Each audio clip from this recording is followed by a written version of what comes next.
சொல்லிட்டான்.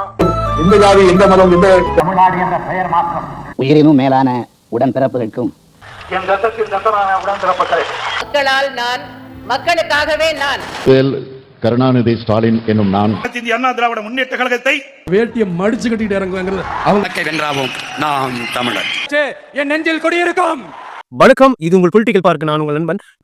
41 பேரை கொன்னது நீங்க தாண்டா, நீங்க 3 பேர் தானே 41 பேரை கொன்னீங்க அப்படின்னு சொல்லி ஓப்பன் ஸ்டேட்மெண்ட்டாக கொடுத்துருக்காரு ஆதவ் அர்ஜுனா. அதை பற்றியும் பார்ப்போம். குவார்ட்டர் முதலமைச்சர் அப்படின்னு சொல்லிட்டு ஐயா முதல்வர்களை வந்து பேசியிருக்காரு, அதையும் பார்ப்போம்.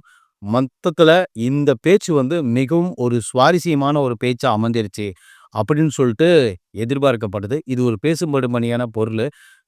எனக்கும் திருமாவர்களுக்கும் இருக்கிற அந்த ஒரு கோபதாபம் என்ன அப்படிங்கிறது இந்த வீடியோவில் பேசியிருக்காரு. மொத்தமாக இந்த வீடியோவை வந்து டீகோட் பண்ணுற மாதிரி ஃபுல்லாகவே இந்த வீடியோவை நம்ம பார்த்துருவோம். சரி, ஓகே. இது எங்கே பேசினாருன்னு பார்த்தீங்கன்னா, தாவேக்கனுடைய ஒரு மீட்டிங்கில் பேசியிருக்காரு ஆதவ் அர்ஜுனா நேற்றைய தினத்தில். அதுக்கும் முன்னாடி 2 நாளைக்கு முன்னாடி செயல் வீரர் கூட்டம்னு சொல்லிட்டு தளபதி பேசுனதை நீங்கள் எல்லாருமே கேட்டிருப்பீங்க. அதுக்கு வந்து ரிப்ளை பண்ணும் விதமாக மீண்டும் ஒரு மீட்டிங் வச்சு, அந்த மீட்டிங்கில் வச்சு தலைவர் இல்லாமல் மீதி எல்லாருமே பேசினாங்க. பொருளாளர், செயலாளர், எல்லாருமே கொள்கை பரப்பு செயலாளர் எல்லாருமே பேசினாங்க. அதில் பேசும்போது ஆதவ் அர்ஜுனா பேசின அந்த பேச்சு மட்டும் ஒரு 30 நிமிஷம் பக்கமாக பேசியிருக்காரு. அந்த பேச்சு மட்டும் ஒரு வலைதளங்களில் பேசப்படும்படியான ஒரு பொருளாக ஒரு டிபேட்டாக மாறி இருக்கு அப்படின்னு சொல்லி நம்ம பார்க்கலாம். சரி, ஓகே. அவர் எதிலிருந்து ஆரம்பிக்கிறாருன்னு பார்த்தீங்கன்னா, சென்னையிலிருந்து ஆரம்பிக்கிறாரு. நான் வளர்ந்தது, நான் படித்தது எல்லாமே இந்த சென்னை தான். நான் பிறப்பிடம் வந்து திருச்சியாக இருந்தாலும் கூட இந்த சென்னை தான் என்னை வளர்த்தது, இந்த சென்னை தான் என்னை வாழ வச்சது அப்படின்னு சொல்லி பேசியிருக்காரு.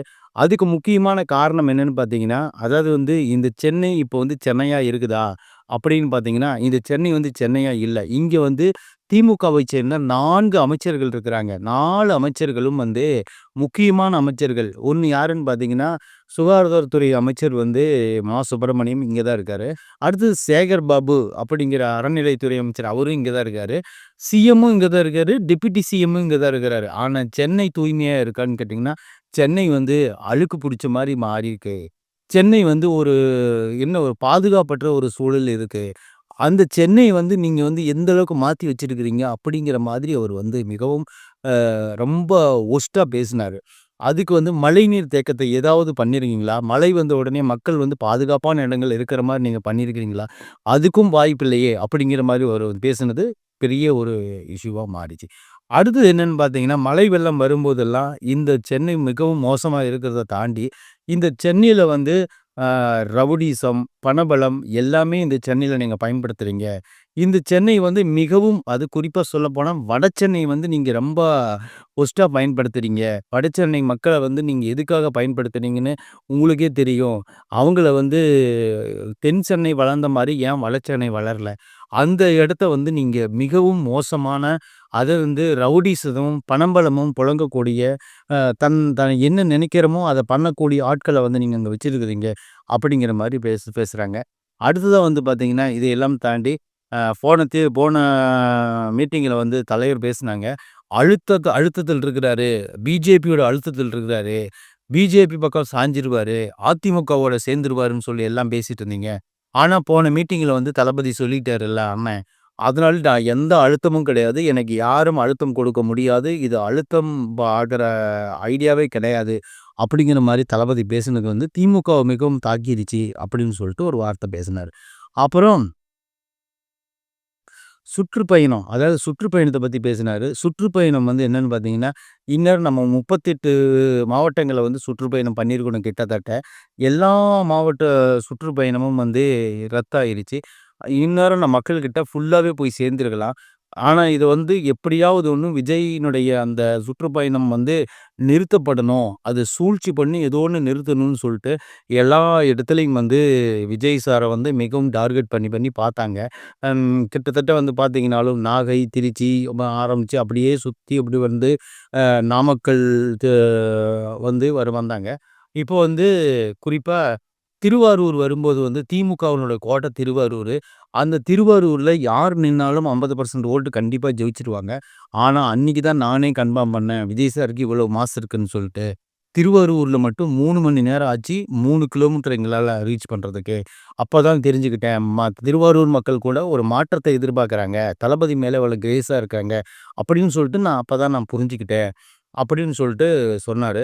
அடுத்தது வந்து பார்த்தீங்கன்னா எல்லா ஊருக்கும் போகிறேயே அங்கே கரூர் போகும்போது அது சூழ்ச்சி என்ன நடந்ததுன்னு பார்த்தீங்கன்னா, கரூரில் இருந்த அந்த ரவுடி பையன் ரவுடி செந்தில் பாலாஜி அப்படிங்கிற ஒருத்தன் தான் இந்த மாதிரிலாம் பண்ணிட்டாரு. அப்போ வந்து பார்த்தீங்கன்னா அந்த கூட இருந்தது யாருன்னு பார்த்தீங்கன்னா அப்போ மகேஷ் பொய்யாமொழியும் அண்டு உதயநிதி ஸ்டாலினும் தான். இவங்க 3 பேரும் சேர்ந்து தான் இந்த பயணத்தை ரத்து பண்ணுறதுக்காக ஏதாவது ஒன்று பண்ணணும்னு சொல்லிட்டு இந்த மாதிரி ஒரு இது பண்ணிட்டாங்க, ஒரு இஷ்யூ பண்ணிட்டோன்னுங்க.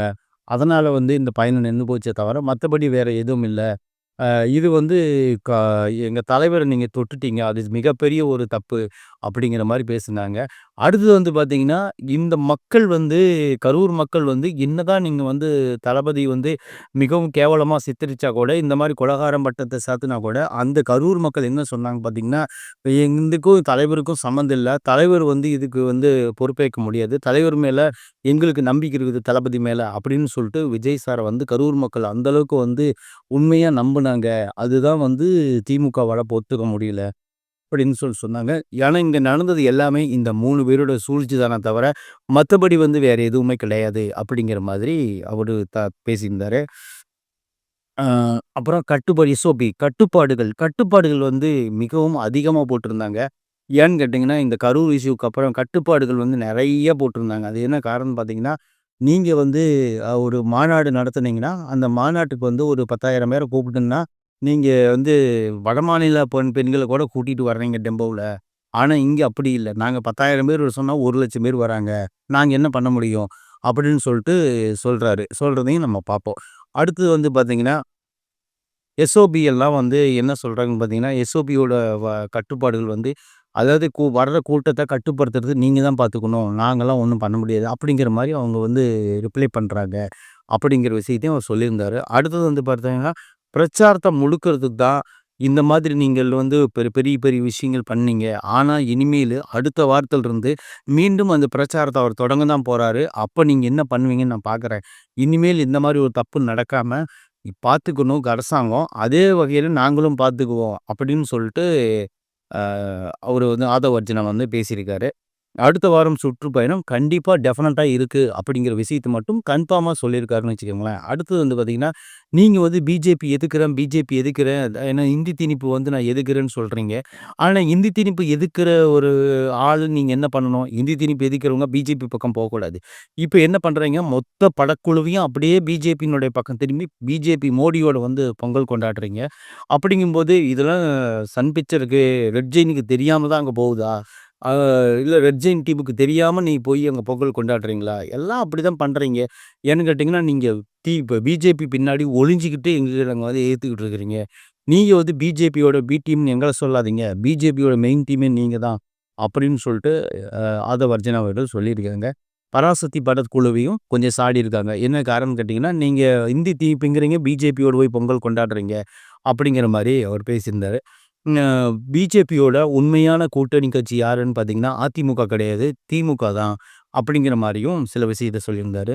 அப்புறம் என்னன்னு பார்த்தீங்கன்னா, கடல்வழி கஞ்சா, இந்த கடல்வழி கஞ்சா வந்து எப்படி வருதுன்னு பார்த்தீங்கன்னா, அதாவது மத்திய அரசு பின்னாடி தான் இருக்குது கடல் போக்குவரத்து. அதனால் மத்திய அரசு தான் இதில் முடக்கணும். கஞ்சா, இந்த அபீன் போன்ற இந்த பெரிய பெரிய மெத்தனால் இது போன்ற ஒரு தீய பழக்க வழக்கங்களை வந்து கடல் மூலியமாக வர்றதை மத்திய அரசு தான் முடக்கணும் அப்படின்னு சொல்லியிருந்தாங்க. ஆனால் நான் கேட்குறேன், நீ கடல் வழியாக வர்றதை மத்திய அரசு முடக்கணும், ஓகே. அவன் ரோடு வழியாக தானே கஞ்சா கொண்டு போகிறான், அந்த ரோட்டு வழி யாருது, ரோடு இவங்களோட தானேயா, நீ தான் முடக்கணும் அப்படின்னு சொல்லிட்டு இங்கே இருக்கிற ஆஃபீஸர் அதிகாரிகள் எல்லாம் என்ன பண்ணிகிட்டு இருக்கிறாங்க, எல்லாம் சேர்ந்து இது ஒரே நாளில் ஒழிச்சு கட்ட முடியும். ஆனால் நீங்கள் வந்து அதெல்லாம் பண்ண மாட்டீங்க, ஏன்னா விற்கிறதே நீங்கள் தானே அப்படிங்கிற மாதிரி வந்து ஆதவ் அர்ஜுனா பேசியிருந்தார். அடுத்தது வந்து என்னென்னு, அதாவது கண்டிப்பாக சுகாதாரத்துறை அமைச்சர் வந்து மா சுப்பிரமணியன் அவர் சொல்கிறாரு 0% கஞ்சா தமிழ்நாட்டில் இருக்குது அப்படின்னு சொல்கிறாரு. உண்மையிலே 0% தான் இருக்குதா? வாயில் கெட்ட வார்த்தை வந்துட போகுது. ஏன்னு கேட்டிங்கன்னா அந்தளவுக்கு தாய்மார்களும் மக்களும் இந்தளவுக்கு ரொம்ப கொந்தளிச்சு போயிருக்கிறாங்க. இன்னிலிருந்து வந்து நீங்கள் வந்து முதலமைச்சர் குவார்ட்டர் முதலமைச்சர் அப்படி இருந்தால் நான் உங்களை கூப்பிடணும். ஏன்னா நீங்கள் அந்த மாதிரி தான் வந்து செயல்பாடுகள் இருக்குது அப்படின்னு சொல்லிட்டு ஆதவர்ஜுனா கடுமையாக சாடியிருந்தார் இந்த ஒரு விஷயத்தை மட்டும். அப்புறம் வந்து பார்த்தீங்கன்னா 1000 கொடுத்து 5000 நீங்கள் சம்பாதிக்கிறீங்க. 1000 பெண்களுக்கு கொடுக்குறீங்க. ஒரு கோட்டு 170 அது வந்து 5000 30 நாளைக்கு பார்த்தீங்கன்னா 5000 டிவைட் பண்ணால் அப்போ வந்து பார்த்தீங்கன்னா நீங்கள் என்ன பண்ணுறீங்க? 1000 கொடுக்குறீங்க, 5000 நீங்கள் வாங்குறீங்க. அப்படின்னா உங்களுக்கு 4000 லாபம். ஆனால் 1000 கொடுக்குங்கிற பெருமை பீத்து திரியிறீங்க அப்படின்னு சொல்லிட்டு அதையும் அவர் விட்டு வைக்கல. அதையும் சொன்னார். அடுத்ததாக வந்து பார்த்தீங்கன்னா காவல்துறை ஒரு நாள் நேர்மையாக மாறும். இன்னைக்கு வந்து அதிமுகவோட காவல்துறை திமுகவோட காவல்துறை அப்படின்னு இருக்கிறது.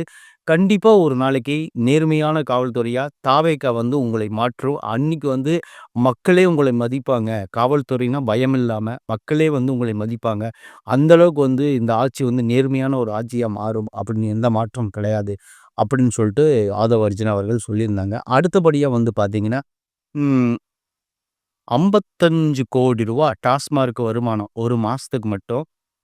இந்த லட்சணத்தில் கனிமொழி அக்கா போன தேர்தலில் வந்து டாஸ்மார்க் முழுதும் ஒழிக்கப்படும், ஒரு சொட்டு மது இல்லாத தமிழகத்தை படைக்கும்னு சொல்லி வாக்குறுதி கொடுத்தீங்க. இப்போ அங்கங்கே மீட்டிங் போட்டுட்ருக்கீங்க, மாநாடு போட்டுட்ருக்குறீங்க, மகளிர் மாநாடு அது இதுன்னு போட்டுட்ருக்குறீங்க. ஆனால் அன்னைக்கு சொன்ன வாக்குறுதியில் நீங்கள் வந்து தீர்க்க முடியாத ஒரு வாக்குறுதியாக முக்கியமான வாக்குறுதியாக மது ஒழிப்பு. எத்தனையோ தாய்மார்கள் தாலி அழுக்கிறதுக்கு இந்த மது தான் காரணம் அப்படின்னு சொல்லி பேசிட்டு இன்றைக்கி வந்து மாநாடு போட்டு எல்லாத்துக்கிட்டையும் வந்து பொய்யா பிரச்சாரம் பண்ணிட்டு இருக்கிறீங்க அப்படிங்கிற ஒரு விஷயத்தையும் சொன்னார். நீங்கள் கூட்டிகிட்டு வர ஆட்கள் முக்கால்வாசி வந்து இந்த வடமாநில ஆட்களை தான் நீங்கள் கூட்டிகிட்டு வந்து பண்ணுறீங்க அப்படிங்கிற மாதிரியும் வந்து அவர் பேசியிருந்தார்.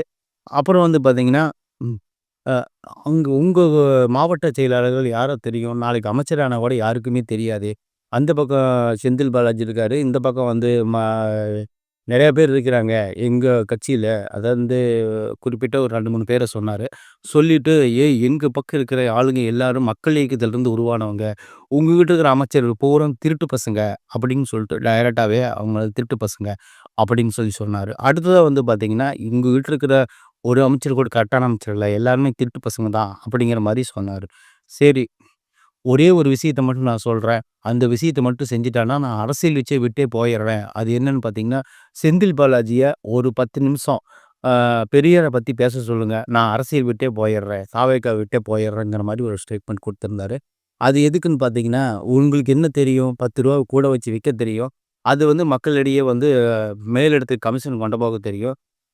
மக்கள்கிட்ட போய் நாங்கள் எந்த தப்பும் செய்யலைன்னு சொல்லிட்டு சும்மா நீர் வடிக்க தெரியும். அதுதானே. மற்றபடி வந்து பெரியாரை பற்றி பேசுகிறதோ அம்பேத்கரை பற்றி பேசுகிறதோ எதுவுமே உங்களுக்கு தெரியாது. அப்படி பேசுங்க, நான் இந்த கட்சி விட்டே போயிடுறேன், இந்த அரசியல் விட்டே போயிடுறேன் அப்படிங்கிற மாதிரியே அவர் பேசியிருந்தார். சரி, ஓகே. அடுத்தது வந்து பார்த்திங்கன்னா நீங்கள் ஓட்டுக்கு 2000 கொடுங்க, 5000 கொடுங்க, எதவளான்னு கொடுங்க, மக்கள் வந்து வாங்கிப்பாங்க. ஆனால் கரெக்டான நேரத்துக்கு ஓட்டு போடுவாங்க எங்களுக்கு தான். அப்புறம் வந்து பார்த்திங்கன்னா உங்களுக்கு வந்து அந்த காசெல்லாம் எங்கேருந்து வருது? 2000 5000 ஓட்டு கொடுக்கறதுக்கு. அது இங்கே மக்கள்கிட்ட சொன்ன பணம் தானே. இந்த தேர்தலுக்கு வந்து இப்போ நீங்கள் தேர்தல் வரனால நீங்கள் 1000 ரூபா கொடுக்குற அந்த மகளிர் தொகை நீங்கள் 2000 கூட பண்ணுறதுக்கு வாய்ப்பு இருக்குது. ஆனால் மக்கள் ஏமாற மாட்டாங்க. மக்கள் வந்து எங்கள் பக்கம் தான் நிற்பாங்க. எங்கள் தலைவர் வந்து அதுக்கும் மேலேயும் கூட கொடுப்பாரு. அது வந்து ஐயா தலைவர் வந்து அறிக்கையில் சொல்லுவார். ஏன்னு கேட்டிங்கன்னா நீங்கள் வந்து இலவசங்களை கொடுத்து ஏமாத்துனீங்க, எங்கள் தலைவர் வந்து அதுக்கும் மேலே கூட கொடுப்பாரு அப்படிங்கிற மாதிரி வந்து அவரும் பணம் கொடுக்கறது ரெடி ஆகிட்டாரு அப்படிங்கிறத நம்ம புரிஞ்சுக்கலாம். அடுத்தது வந்து பார்த்திங்கன்னா புது வீடு கட்டினீங்கன்னா சென்னையில் பொறுத்தளவுக்கு புது வீடு கட்டினீங்கன்னா உடனே திமுக கவுன்சிலர் வந்துடுவான். வந்துட்டு என்னையா புது வீடு கட்டிகிட்டு இருக்கிற, என்னையா நமக்கு எது கமிஷன் கிடைக்குமா கிடைக்காதா, மேலிடத்தில் வேறு நான் கொடுக்கணும், இந்த ஏரியாவில் இவ்வளோ கட்டுற இவ்வளோ கமிஷன் கொடுக்க சொல்லி டிமாண்ட் பண்ணி வாங்குவாங்க. அந்த மாதிரி திருட்டு பசங்க தான் இப்போ இருக்கிறாங்க அந்த கட்சியில் அப்படிங்கிற மாதிரி வந்து டைரெக்டாக குற்றச்சாட்டு பண்ணியிருந்தார். இது எந்த அளவுக்கு உண்மைன்னு பார்த்திங்கன்னா இது நிறைய டைம் நம்மளே பார்த்துருக்கோம், நம்மளே வந்து இது தெரிஞ்சிருக்கிறோம். அடுத்து வந்து பார்த்திங்கன்னா தூய்மை பணியாளர் போராட்டம். அவங்க போராட்டம் வந்து மிகவும் என்ன சொல்றது? ரொம்ப ஒர்ஸ்ட்டான போராட்டமா நடந்துட்டு இருக்கு. அத வந்து தனியார் குடுத்துட்டு, அது கவர்மெண்ட் பண்ண மாட்டேன்னு சொல்லி, ஆ ரொம்ப இழுபறி பண்றாங்க. அந்த மக்கள் இன்னும் போராடிட்டு தான் இருக்காங்க. அவங்கள நிமிர்ந்து கூட பார்க்க மாட்டேங்கிறீங்க. ஆனா, அதுலயுமே நீங்க ஊழல் பண்றீங்க. அப்படிங்கிற மாரி அவர் சொல்லியிருந்தாரு. அப்புறம் வந்து பார்த்தீங்கன்னா, திமுகவை சேர்ந்த ஒருத்தர் வந்து ரூ. 15,00,00,000 2011ல வந்து செலவு பண்ணி ஒரு தொகுதியில் நின்னாரு. அதே தொகுதியில் வந்து சைக்கிள் கடை வச்சிருந்த விஜயகாந்த் கட்சி ஐயா புரட்சிக் கலைஞர் விஜயகாந்த் ஐயா அவருடைய கட்சியில சேர்ந்த ஒரு சாதாரண ஒரு சைக்கிள் கடை வச்சிருந்தவரு, அந்த 15,00,00,000 செலவு பண்ண அந்த பெரிய ஆளுமையை எதிர்த்து நின்னு போட்டியிட்டு, அந்த சைக்கிள் கடை வச்சிருந்தவர் ஜெயிச்சாரு. இதுதான் வரலாறு. இந்த வரலாற வந்து கண்டிப்பா தாவேக்கா படைக்கும் அப்படின்னு சொல்றாரு. அப்புறம் என் தலைவனுடைய முகம், அவருடைய முகம் தான் 234 தொகுதியிலும் வந்து ஒரு முகம். அந்த முகத்த தான் நீங்க பார்க்க போறீங்க. அந்த முகம் தான் உங்களுக்கு வந்து ஓட்டு விசில் சின்னம் தான் உங்களுடைய ஓட்டு. அவரு தான் உங்க எல்லா 234 தொகுதியிலும் வந்து வேட்பாளர். அவர பார்த்து தான் நீங்க ஓட்டு போட போறீங்க. அவருக்கு முதலமைச்சர் ஆகணும்னு சொல்லி தான் நீங்க ஓட்டு போட போறீங்க. மத்தபடி வந்து வேற எந்த முகத்தையும் நீங்க பார்க்காதீங்க. அப்படின்னு சொல்லியும் அது சொல்லியிருக்காரு. அப்புறம் வந்து பார்த்தீங்கன்னா, YouTube, ஆ Instagram, அதாவது வந்து Facebook எல்லா வலைதளங்கள்லயும் திமுக வந்து விலை கொடுத்து வாங்கிருச்சு. எந்த வலைதளங்கள்லயும் வர்றது உண்மை அப்படின்னு சொல்லிட்டு நீங்க நம்பாதீங்க. தாவேக்காவ பத்தி அவதூறு பரப்புனாங்கன்னா, அது எல்லாமே இந்த வந்து காசு வாங்கிட்டு தான் பேசுறாங்க அப்படிங்கிற ஒரு விஷயத்த வந்து நீங்க கரெக்ட்டா புரிஞ்சுக்கங்க. அப்படின்னு சொல்லிட்டு அது கிளியர் ஸ்டேட்மெண்ட்டா குடுத்துருக்காங்க. திமுகவுக்கு 3 முறை வாய்ப்பு குடுத்தாங்க. அந்த 3 முறையும் வந்து திமுக அத மிஸ் பண்ணிட்டாங்க. மக்களிடையே நல்ல பேர் எடுக்க முடியல. ஆனா திமுகவுக்குன்னு ஒரு வரலாறு இருக்கு. அது என்னன்னு பார்த்தீங்கன்னா, ஒரு வாட்டி திமுக ஜெயிச்சுன்னா, அடுத்த வாட்டி தோந்துரும். ஒரு வாட்டி ஜெயிச்சுதுன்னா, அடுத்த வாட்டி தோந்துரும். கண்டிப்பா இந்த வாட்டி தோந்துரும். போன வாட்டி ஜெயிச்சிருக்கு. இந்த வாட்டி தோந்துரும். அப்படிங்கிறத மட்டும் கரெக்ட்டா வச்சுக்கங்க. அதிமுகவோடு நீங்க மோதாதீங்க. அதிமுக வந்து ஒரு என்ன சொல்றது? ஒரு 4 வருஷமா ஒரு களத்திலேயே இல்லாத ஒரு கட்சி. இன்னைக்கு திடீர்னு வந்து ஒரு கூட்டணி வச்சுட்டு மோத வருது. அந்த கட்சி வந்து நீங்க விமர்சனம் பண்ணாதீங்க. அவங்க விமர்சனம் பண்ணா கூட அதுக்கு நீங்க ரிப்ளை குடுக்காதீங்க. ஏன்னு கேட்டீங்கன்னா, நம்மளுடைய வேகம் வேற. நம்ம வந்து திமுகவ மட்டும் தான் எதிர்க்கணும். அதிமுக பக்கம் நீங்க போகாதீங்க. அதிமுக வந்து வந்து அது ஒதுக்கப்பட்டது. அது வந்து நீங்க எதுக்குமோ அதுக்கு முன்னுரிமை குடுக்காதீங்க. அப்படிங்கிற மாரி வந்து ஆதவ் பேசியிருந்தாரு. திமுக மட்டும் தான் நம்மளுக்கு எதிரி. வேற யாரும் கிடையாது. காமராஜரையே திமுக வந்து சுவிஸ் பேங்க்ல அக்கவுண்ட் வச்சிருந்தவரு அப்படின்னு சொல்லிட்டு எ கேவலம் பேசின ஒரு கட்சி தான் திமுக. அந்த மாரி ஒரு கட்சி வந்து தமிழ்நாட்டிடம் துடைத்தெறியப்படணும் அப்படின்னு சொல்லிட்டு பேசியிருக்காரு. அடுத்து வந்து கண்டிப்பா குறிச்சு வச்சுக்கோங்க. மே 10ஆம் தேதி வந்து விஜய் தான் முதலமைச்சரா வருவாரு. அன்னைக்கு இந்த வாய்கள் எல்லாம் மூடிக்கும். ஏன்னு கேட்டீங்கன்னா, அதுவரையிலும் இந்த வாய்கள் எல்லாம் கத்திக்கிட்டு தான் இருக்கும். அண்ணன் முதலமைச்சர் ஆனதுக்கப்புறம் இந்த வாய்கள் எல்லாம் மூடிரும் அப்படின்னு சொன்னாரு. கடைசியா விசிகேவ பத்தி பேசியிருந்தாரு. அது என்னன்னு பார்த்தீங்கன்னா, விசிகே தலைவர் வந்து பின்னாடி 20 பேர் இருக்கிறாங்க. அப்படிங்கிறது வந்து அன்னைக்கு பாதியில எனக்கு கட் ஆயிருச்சு. ஆனா இருந்தாலும் அது உண்மையான ரீசன் என்னன்னு பார்த்தீங்கன்னா, அந்த 20 பேர் தான் உங்களுக்கு வந்து செயல்முறைப்படுத்துறாங்க. அவங்க தான் உங்களுக்கு அந்த அத தாவேக்காவ திட்டணும் அப்படின்னு சொல்லிட்டு தவறான ஒரு தகவல திருமாவளவன் அண்ணனுக்கு பரப்புறாங்க. அப்படிங்கிறது எக்ஸ்தலத்துல கூட நான் பதிவு பண்ணியிருந்தேன். மத்தபடி வந்து உங்களுக்கு பின்னாடி 20 பேர் தான் இருக்கிறாங்க. அந்த அர்த்தத்துல நீங்க எடுத்துக்காதீங்க. உங்களுக்கு பின்னாடி இருக்கிற 20 பேர் வந்து தாவேக்காவ பத்தி தப்பா உங்கள்ட்ட சொல்றாங்க, மீம் பண்றாங்க அப்படிங்கிறது தான் நான் சொன்னேனே தவிர, நான் இந்த மாரி சொல்லல. ஏன்னு கேட்டீங்கன்னா, நீங்க அதாவது வந்து எனக்கு என்ன தெரியுமா? எனக்கு வந்து ஆ த தாவேக்கா வந்து அ எனக்கு ரொம்ப புடிச்ச கட்சி. ஆனா, திருமாவளவன் அண்ணனும் எனக்கு புடிச்ச தலைவரு. திருமாவளவன் அண்ணன பார்த்து தான் நான் அரசியலுக்கு வந்தேன். நான் 15 வயசுலயே வந்து அம்பேத்கரையும் பெரியாரையும் தலைவரா ஏத்துக்கிட்டவன். ஆ ஆனா, அத தாண்டி எனக்கு என்னன்னா, திருமாவளவனன் வந்து எனக்கு தலைவர். அவரு வந்து என்னுடைய ஆசான். நான் அவருடைய மாணவன். எனக்கு எங்களுக்குள்ள என் மனசு அவருக்கு தெரியும். அவரு மனசு எனக்கு தெரியும். நான் வந்து அந்த மாரி பேச மாட்டேன். நான் வந்து அந்த மாரி தான் சொன்னேன். நீங்க தப்பா புரிஞ்சுகிட்டு உங்ககிட்ட தவறா மீன் பண்றாங்க. நம்ம 2 பேத்துக்கு சண்டைய மூட்டி விட்டுட்டு திமுக இதுல குளிர் காய்ஞ்சிட்டு இருக்கு அப்படின்னு நான் நெனைக்கிறேன். அதனால திமுக வந்து நீங்க ஸ்கிப் பண்ணி விட்டுருங்க. உங்களுக்கு என்ன முன்னுரிமை கொடுத்தாங்க? வேங்கை வயல் ஆகட்டும், நெறைய இடங்கள்ல வந்து பார்த்தீங்கன்னா, திமுக வந்து உங்கள அதிகமா பயன்படுத்துறாங்களே தவிர, உங்களுக்கு ஏதாவது ஒரு பதவியோ, வேற ஏதாவது ஒரு முக்கியமான பொறுப்போ அப்படின்னு குடுக்குறாங்களான்னு பார்த்தீங்கன்னா, இல்ல. அத ஏன் அப்படி அந்த இடத்துல இருக்கிறீங்க? அப்படின்னு சொல்லி தான் நான் உங்கள கேட்கிறேன். வேற எதுவும் கிடையாது. ஆ கடைசியா என்னன்னு பார்த்தீங்கன்னா, திருமா என்னோட தலைவர். நான் அவருடைய மாணவன். என்னைக்குனாலும் இது மாறவே மாறாது. நான் இன்னும் எவ்வளோ உயரத்துக்கு போனாலும் அது மாறாது. அப்படின்னு ஒரு வார்த்தை சொல்லியிருக்காரு. கடைசியா ஒரு விஷயத்த பதிவு பண்றாரு. அது என்னன்னு பார்த்தீங்கன்னா, தாவேக்கா வந்த உடனே ஜெயிக்குமான்னு கேட்டாங்க. எல்லா இடத்துலயும் ஜெயிக்குமான்னு கேட்டாங்க. ஆனால் ஆந்திராவில் ஒரு வரலாறு இருக்குது, என்டிஆர் வரலாறு. அந்த வரலாறுல என்னன்னு பார்த்தீங்கன்னா, என்டிஆருடைய ஒரே முகம்தான். அவர் நிறுத்தின வேட்பாளர்கள் எல்லாத்தையும் மக்கள் ஜெயிக்க வச்சாங்க. என்டிஆர் மேல இருந்த நம்பிக்கை, அந்த நம்பிக்கையில் இங்கே மக்கள் எல்லாத்தையும் ஜெயிக்க வச்சு என்டிஆரை முதலமைச்சர் ஆக்குனாங்க. அந்த வரலாறு தான் தமிழ்நாட்டில் நீங்கள் படைக்க போகிறீங்க. ஆனால் 2026 நிச்சயமாக கான்ஃபிடென்ட்டாக இருங்க, தமிழக வெற்றிக்களம் தான் வின் பண்ணும்னு சொல்லிட்டு இந்த வாய்ஸை இதோட முடிச்சிருக்காரு. ஸோ இவர் பேசுனது எல்லாமே நான் டீகோட் பண்ணி க்ளீனாக சொல்லிட்டேன். இதுக்கப்புறம் என்ன நடக்க போகும் அப்படிங்கிறத நீங்கள் தான் முடிவெடுக்கணும். நன்றி, வணக்கம்.